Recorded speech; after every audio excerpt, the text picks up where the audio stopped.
اللہ تعالیٰ نے قرآن مجید میں نبی پاک علیہ السلام کے اخلاق مقدسہ کی تعریف فرمائی۔ فرمایا وَإِنَّكَ لَعَلَىٰ خُلُقٍ عَظِيمٍ، اے محبوب علیہ السلام ہم نے آپ کو خلق عظیم کا مالک بنایا، ہم نے آپ کو بہترین خو عطا فرمائی، بہترین اخلاق عطا فرمائے۔ انسان کی زندگی کے اندر کھانے پینے سونے جاگنے آرام کرنے سے بھی زیادہ جس چیز کی ضرورت ہوتی ہے وہ ہوتا ہے اس کی عادات کا، اس کے اخلاق کا سنور جانا۔ جیسے جیسے انسان کی عادات بگڑتی ہیں ویسے ویسے اس کا دل اپنا بے چین ہوتا ہے، جیسے جیسے اس کی عادات بگڑتی ہیں ویسے ویسے اس کے ساتھ رہنے والے اذیت اور تکلیف میں آ جاتے ہیں۔ میرے عزیز یہ بات یاد رکھیے گا کہ جب ہم اپنی عادات اور اپنے اخلاق کے لحاظ سے کمزور ہو جاتے ہیں تو اس کا سب سے پہلا نقصان ہمیں خود ہوتا ہے۔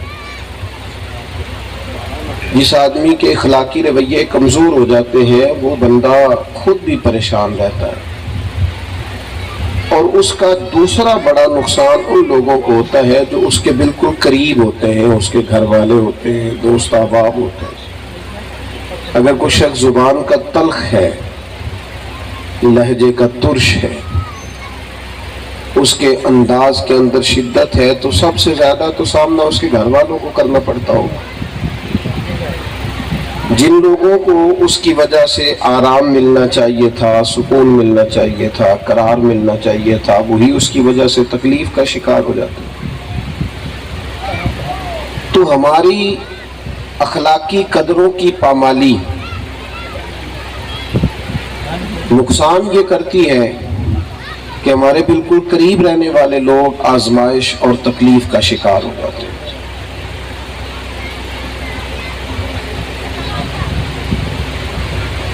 اور تیسرا نقصان یہ ہوتا ہے کہ جب 1 2 4 5 10 کر کے لوگوں کا اخلاق کمزور ہونے لگتا ہے تو پھر اس کا مجموعی اثر معاشرے پہ ہوتا ہے،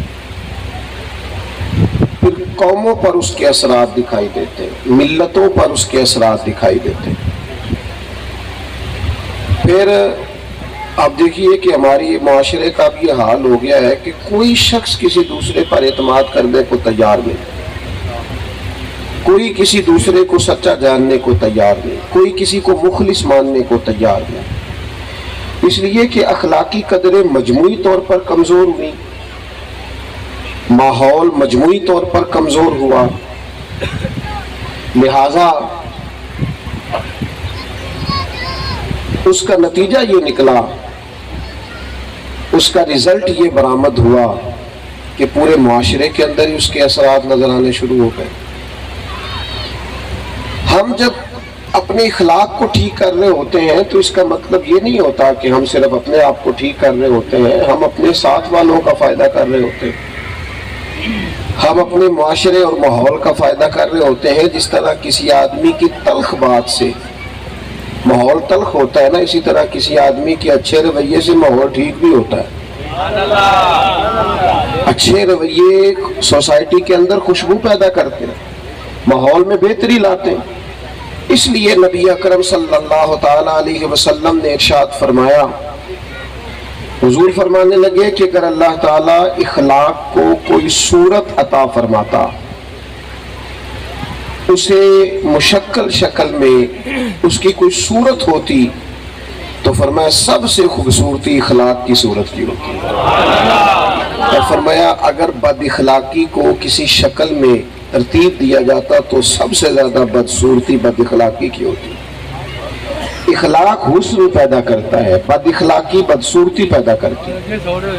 اپنے انداز کو درست کیا جائے، اپنے اخلاق کو درست کیا جائے۔ سب سے پہلی بات تو یہ ہے کہ رویہ، آپ لوگ جو محفل میں بیٹھے ہیں نا جی، آپ محفل کے اندر ہی بیٹھے ہیں سارے ماشاءاللہ، آپ محفل پر توجہ کریں، یہ تو اللہ ہی خیر کرے ویڈیو والے معاملات کا ہے، کل ایک دوست کی بات یاد کر کے بڑا حیران ہو رہا تھا. وہ کہنے لگے کہ اب تو یہ معاملہ بن گیا ہے کہ ہر آدمی ویڈیو. میں کہتا ہوں چلو جس کو بڑا پیار ہے دور دراز جب سمجھ آتا ہے بغیر ویڈیو کے چلا جائے, یہ والا کام کر کے دیکھے. کیوں جی, کیا خیال ہے کہ ویڈیو کے ساتھ ہی جانا ہے نا جی؟ عجیب بات, میری تربیت ہوتی ہے, معاملات ہوتے ہیں, تو بھائی آپ اس کے بغیر کر لیں. تو ہوتا کیا ہے ہمارے ہاں کہ ہم نے اس کو نفسیاتی مسئلہ نہ بنائیں, ذہن پر سوار نہ کریں. اور بھی غم ہے زمانے میں ویڈیو کے سوا. آپ موبائل سے باہر بھی نکلے, اور جو آدمی کیمرہ اونچا کر کے پیچھے دکھاتا ہے کسی کو, موبائل پہ اونچا کر رہا ہے تو ویڈیو بنا رہا ہے, تو اس سے جو پیچھے بیٹھا ہوتا ہے اسے تکلیف محسوس ہوتی ہے. تو آپ پچھلوں کا بھی تو ہمیں خیال کرنا ہے. کیا خیال ہے آپ کا؟ اور پھر میں آج کل موبائل کا معنی سمجھاؤں. موبائل کا مسئلہ اس طرح کا جس طرح گرمیوں میں پیاس کا مسئلہ نہیں ہوتا, ایک پانی پیے تو باقیوں کا بھی دل کرنے لگ جاتا ہے. اسی طرح ایک نکالے نا ویڈیو بنانے کے لیے تو باقیوں کا بھی دل کرتا ہے کہ میں بھی نہ نکال لوں. تو اس لیے بے شمار یہ معاملات ہو جاتے ہیں. اللہ تعالیٰ سمجھ عطا فرمائے. تو آپ تھوڑی توجہ کریں, محفل میں شامل رہیں. اللہ تعالیٰ موبائل ضرور چلائیں لیکن آپ توجہ تو میری بات پہ رکھیں. عزیز دوست, جو بات عرض کرنا چاہتا ہوں کہ سب سے پہلے تو اخلاقی رویوں کی درستگی. آپ کا لہجہ ٹھیک ہو, انداز ٹھیک ہو. اور اخلاقی رویے کے پیچھے بعض لوگ یہ سمجھتے ہیں کہ شاید صرف میٹھا بولنا ہی اخلاق ہے. میٹھا بولنا بھی اخلاق ہے, لیکن بعض اوقات بندہ میٹھا اپنے مطلب کے لیے بھی تو بولتا ہے. بہت سارے لوگ بڑے درویش, بڑے سادے, بڑے ٹھنڈے میٹھے تو اپنے مطلب کے لیے ہوئے ہوتے ہیں. تو مطلب ان کا نکل جاتا ہے تو ماحول ان کا بدل جاتا ہے, ان کا رویہ بدل جاتا ہے. اس لیے فقط میٹھا بولنا اخلاق نہیں. اور ایک اور بات بھی, میٹھا بولنے کے لیے بھی آپ کو کچھ اور چیزوں کی ضرورت ہے. اگر آپ اپنے اخلاقی رویے میں زبان اور لہجے کی مٹھاس لانا چاہتے ہیں تو اس کے لیے بھی آپ کو کچھ اور رویوں کی, مثلاً اس کے لیے آپ کو بہت زیادہ حوصلہ مند ہونا پڑے گا, تحمل مزاج ہونا پڑے گا, بردبار ہونا پڑے گا, ورنہ زبان میٹھی رہ ہی نہیں سکتی. زبان میٹھی نہیں رہ سکتی. لہجے میں سختی اور تلخی آ جائے. آپ کو میٹھا رہنے کے لیے تحمل مزاج ہونے کی, بردبار ہونے کی, معاملہ فہم ہونے کی, صبر والا ہونے کی اس کی ضرورت ہوتی ہے. ورنہ تو بہت سارے لوگ ہیں وہ تلخ کر دیں گے آپ بڑے میٹھے ہیں, لیکن اگر کوئی بندہ بڑا سخت بات کرے آ کے تو پھر آپ کیا کریں گے؟ بعض لوگ رد عمل کے طور پر بھی تو سخت ہو جاتے ہیں. تو اس لیے اس اخلاق کا میٹھا کرنے کے لیے بھی آپ کو ساتھ باقی اخلاقی قدروں کو پیدا کرنے کی ضرورت پڑتی ہے. 2-4 چیزیں اپنے معاشرے کے اندر ضرور پیدا کریں. ایک تو کوشش فرمائیں کہ مزاج دیانتداری کا رہے, دیانتداری کا مزاج. نبی پاک علیہ السلام کی جو سب سے پہلی سنت لوگوں کے پاس آئی تھی, حضور کا طریقہ, نبی پاک کی شان, حضور کے اوصاف جو پہلے آئے تھے, ان میں 2 باتیں سب سے پہلے لوگوں نے سنی تھی. وہ یہ تھی کہ محبوب صادق ہے اور امین ہے, سچ بولتے ہیں اور دیانتدار ہے. یہ سب سے پہلا تعارف تھا. یہاں سے آغاز ہوا لوگوں کا نبی پاک کے قریب جانے کا. تو اگر غلام سچی نہ بولے,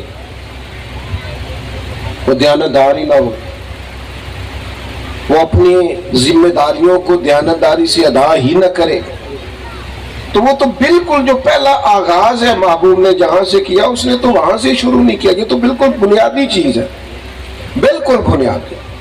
اور آج ہمارے معاشرے میں بددیانتی اور جھوٹ کا یہ عالم ہے کہ لوگ بلا وجہ بھی جھوٹ بولتے ہیں, کوئی مطلب نہیں ہے ان کا, جھوٹے قصے سنا کے لوگوں کو ہنساتے ہیں, جھوٹی باتیں گھڑ کے, شغل بنا کے اور لطیفہ بنا کے, جھوٹا کشید کر کے وہ لوگوں کو ہنسا رہے ہیں اپنے لیے جرم, اور کوئی مقصد نہیں. کوئی بھی متاثر نہیں ہو رہا جب آپ بڑھ کے سنا رہے ہیں آپ اپنی تعریفیں, کوئی بندہ متاثر نہیں ہو رہا. وقتی طور پر آپ کے منہ پہ کوئی کچھ نہیں کہہ رہا, لیکن سائیڈ پہ سب کو پتہ ہے آپ کیا ہیں. لیکن آپ نے جھوٹ کٹھا کر لیا اپنے لیے. حالانکہ نبی پاک علیہ الصلوۃ والسلام سے جب پوچھا گیا مومن بزدل ہوتا ہے, تو فرمایا کبھی ہو بھی جاتا ہے. کنجوس ہوتا ہے, فرمایا کبھی ہو جاتا ہے. یا رسول اللہ مومن جھوٹا بھی ہوتا ہے؟ فرمایا نہیں، میرا مومن جھوٹ نہیں بولتا۔